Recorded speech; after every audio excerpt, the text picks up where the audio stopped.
We always like to have some of our seasoned members provide information for us on things that we should know, we assume that we know, but we don't always pay attention to.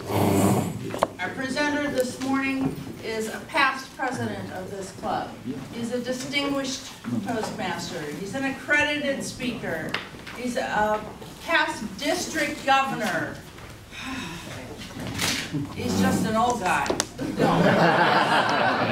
I'm kidding. Presenting from 3 to 4 minutes, an educational on using gestures entitled Be Phenomenal. Please welcome distinguished Toastmaster Wayne Choate.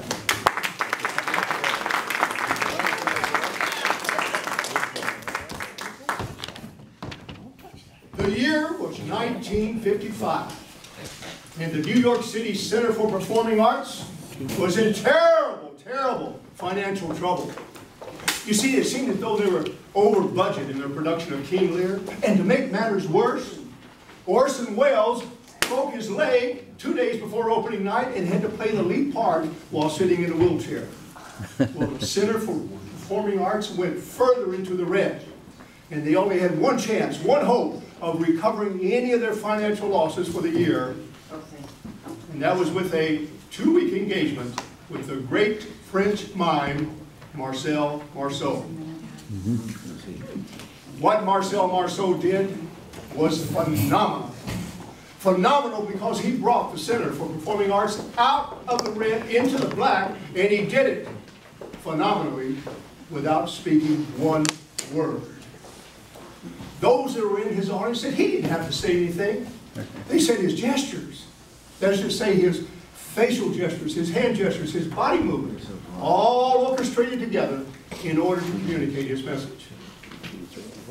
Well, Madam Toastmaster, ladies and gentlemen, the thought has occurred to me that if you and I, as Toastmasters, yes, as public speakers, if we would incorporate meaningful gestures into our speeches, we could be phenomenal. If we would incorporate meaningful gestures that were really just an extension of our spoken word, we could be phenomenal.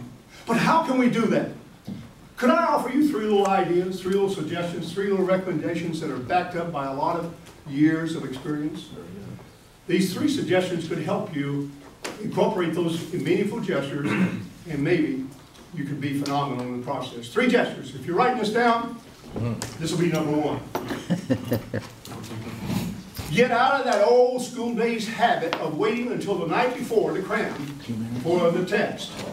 You see, you cannot cram the night before to prepare a speech and ever expect to be phenomenal. No, you have to start early with your rehearsal process. And when you start your rehearsal process, my second suggestion is to use spaced repetition. Spaced repetition.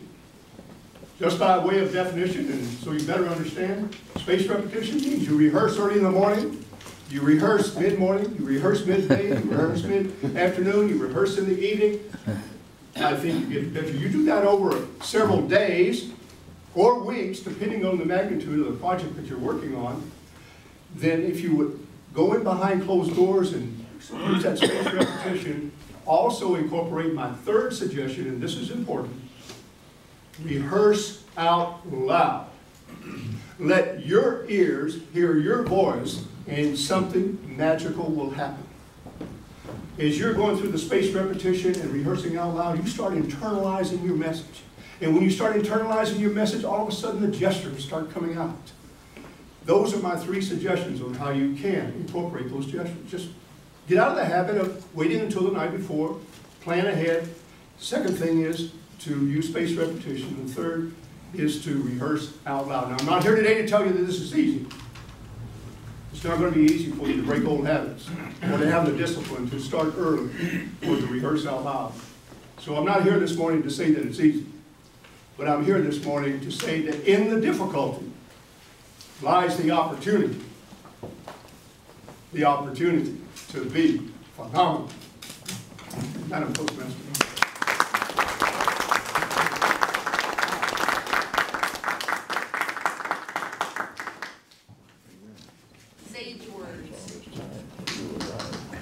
Please take a moment and offer some suggestions, and kudos to Wayne.